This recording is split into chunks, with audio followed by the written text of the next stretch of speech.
why every day we say Alhamdulillah Rabbil Alameen, praise be to Allah. One important question that a Muslim faces every day is the meaning and the importance of the Surah of Al-Fatiha, the first Surah of Quran. And one important ayah is the first ayah of the Quran, Alhamdulillah Rabbil Alameen, praise be to God. Why it's so important? We express our feelings sometimes by saying Alhamdulillah, thank God.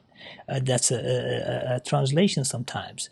But the praise is more general than that. In Arabic, alhamd is much more general and important than shukr, thank.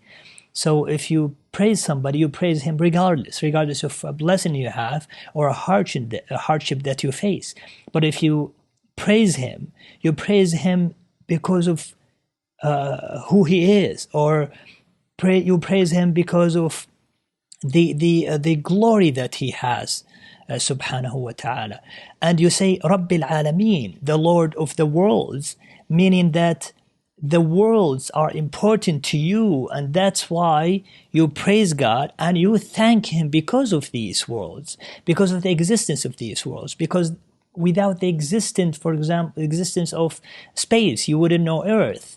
Without the existence of species, mankind would not function. Without the existence of even bad, good would not be known and distinguished. So that's why you praise Allah subhanahu wa ta'ala for who he is, and you thank him for the existence of these worlds, because without these worlds you would not be able to serve Allah and to show the blessing you have in life.